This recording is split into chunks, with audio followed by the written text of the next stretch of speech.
Hello students, welcome back Gajwakar Academy YouTube channel. Myself Randeep Singh and you are watching class 8th mathematics chapter number 2 linear equation in one variable. तो इससे last हमने chapter number 1 complete किया है. I hope आप लोगों ने lecture देखा होगा और कंप्लीट आपके कंसेप्ट क्लियर हो गए होंगे. चैप्टर नंबर 1 के अंदर मैंने एक इंट्रोडक्शन पार्ट कराया था, सेम थिंग अपन चैप्टर नंबर 2 में करेंगे. सबसे पहले चैप्टर का अपन मतलब समझेंगे, देन अपन एक इंट्रो पार्ट करेंगे जहां पर कुछ बेसिक कंसेप्ट होंगे जो आपके यूज होने वाले हैं अंदर एक्सरसाइज 2.1 के लिए. ठीक है, तो इस लेक्चर को बिल्कुल भी मिस नहीं करना और स्किप नहीं करना है. क्यों? क्योंकि आपका जो एक्सरसाइज 2.1 है कंप्लीटली आपको उसके बारे में कुछ छोटे छोटे मैं हिंट दूंगा जो यूज होंगे एक्सरसाइज के अंदर. वहां पे हम डायरेक्टली उनको यूज करेंगे, यहां मैं आपको पूरा एक्सप्लेन करूंगा अच्छे से. चलिए, तो इस लेक्चर के बारे में आपको पता ही होगा. This is lecture belongs to NCERT, जो आपका न्यू एनसीईआरटी है. ठीक है, जो 2023-24 के अकॉर्डिंग आपको पता होगा, जो आपका न्यू बुक है मार्केट में, उसके अकॉर्डिंग ये पूरे लेक्चर्स डिजाइन है. तो जिनके पास भी ओल्ड बुक है वो टिक मार्क कर लेना. जो जो चीजें मैं करा रहा हूं यहाँ पर केवल वही आपको ऐड ऑन करनी है, बाकी सब चीजें कट कर देना. ठीक है, चलिए, तो क्या कह रहा था मैं आपको लीनियर इक्वेशन के बारे में. अब सबसे पहले तो चैप्टर का मतलब समझते हैं बिल्कुल आराम से, एकदम शांत तरीके से. देखो, पहले चैप्टर का नेम को समझो ना. Linear equation in one variable. सबसे पहले तो वेरिएबल का मतलब क्या होता है वो देखो आप ना. दो चीजें होती हैं, one is variable and another is constant. देखो, what do you mean by variable? X, Y, A, B, जितने भी ये अल्फाबेट्स है ना, जितने भी अल्फाबेट्स हैं वो सब वेरिएबल होते हैं. और एक होता है कांस्टेंट, -2, 5, -300, -2, 4/5. ये सब क्या है आपके पास? कांस्टेंट्स है. अब हम यहाँ पर जो पढ़ने वाले हैं वो क्या पढ़ने वाले हैं? Linear equation. अब एक इक्वेशन की फॉर्म होगी. इक्वेशन की फॉर्म कैसे होगी? जैसे मैंने लिखा है यहाँ पर x प्लस वाई लिखा मैंने. अब जो यहां पर आपको वेरिएबल नजर आ रहा है, x एक वेरिएबल है और इसकी जो पावर है, इसकी जो पावर है वो क्या होनी चाहिए? ओनली वन होनी चाहिए. क्या होनी चाहिए? ओनली वन होनी चाहिए. हाँ सर, यहाँ पर भी पावर वन है और यहाँ पर भी पावर वन है. अगर कुछ नहीं होता तो पावर वन मान लेते हैं, ठीक है. लेकिन यहाँ पर कितने वेरिएबल है? टू वेरिएबल है.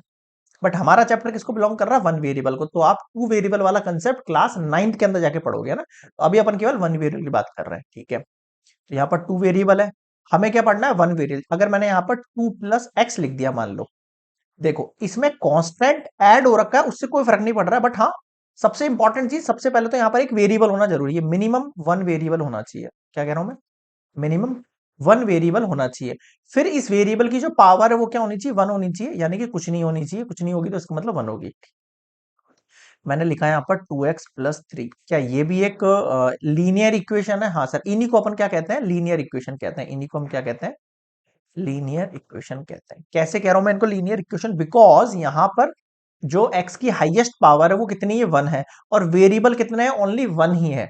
भाई यहाँ पर ओनली x ही तो आ रहा है. अगर मैंने यहाँ पर y + 3 लिख दिया तो केवल एक ही वेरिएबल है. यहाँ पर समझ में आ रहा है आपको? यहाँ पर केवल एक ही वेरिएबल. अगर मैं y + 3 + z लिख देता तो टू वेरिएबल हो जाते. तो ये हमारे सिलेबस में अभी नहीं है. अभी हम क्लास 8 के अंदर केवल लीनियर इक्वेशन वन वेरिएबल पढ़ेंगे. यानी कि this is linear equation in one variable, this is linear equation in one variable. बताओ समझ में आया क्या? ठीक है सर, ये भी समझ में आ गया.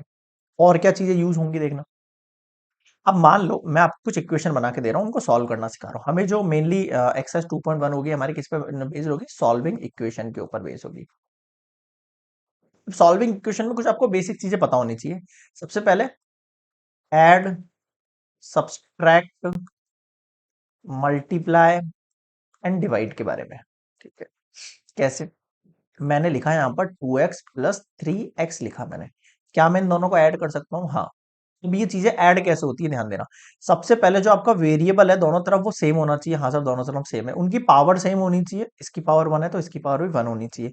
अब आप यहाँ पर सिंपली कांस्टेंट की तरफ ध्यान देंगे. 2 और 3 कितना होता है? 5 और x एक बार लग जाएगा. समझ में आया आपको? और यही अगर ये क्वेश्चन ऐसा होता, 2x + 3x². सबसे पहले तो ये linear equation in linear equation नहीं है. पहली बात तो ये क्वाड्रेटिक इक्वेशन होती है जो क्लास 9th में आएगी, है ना.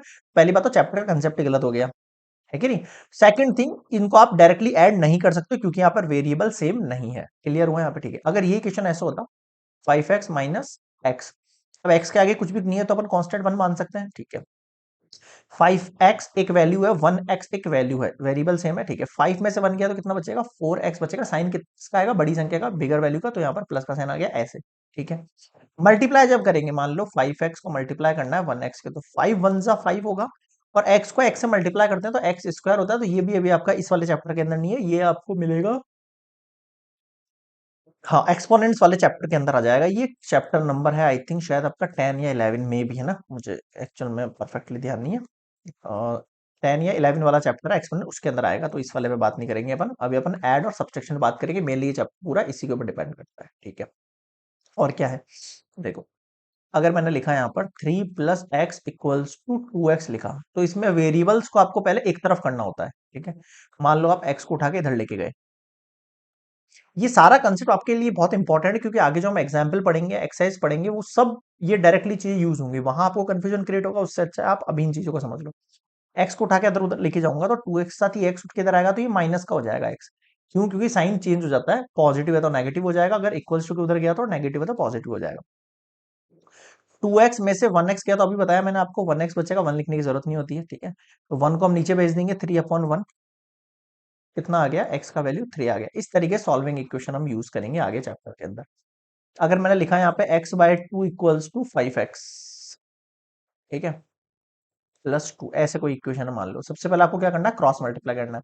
जब प्लस माइनस के अंदर कोई वैल्यू इक्वल्स में, तो उधर उधर भेज के आपको लेफ्ट राइट में ट्रांसफर करके उस वैल्यू को क्या करना है, साइन चेंज करना है। बट अगर डिनोमिनेटर में या ऊपर कोई वैल्यू है तो आपको क्या करना है, क्रॉस मल्टीप्लाई।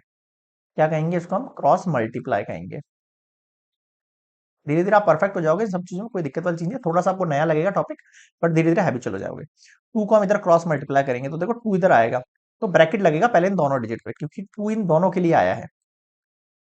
अब 2 जो है पहले 5 से मल्टीप्लाई होगा, तो 2 5 जा 10x, फिर 2 2 से मल्टीप्लाई होगा, 2 2 जा 4, अगर ये माइनस होता तो ये माइनस आया था। अब x वाली वैल्यूज एक तरफ कर लो, और वो वाली वैल्यू एक तरफ कर लो। 10 को उधर की तरफ भेज देता हूँ, x minus 10x equals to 4। अब ध्यान देना, प्लस माइनस क्या होता है, माइनस। 10 में से 1 गया तो कितना बचेगा, 9x बचेगा, और साइन किसका आएगा, बिगर वैल्यू का। बिगर वैल्यू कौन है, 10, तो आगे क्या आ गया, माइनस आ गया।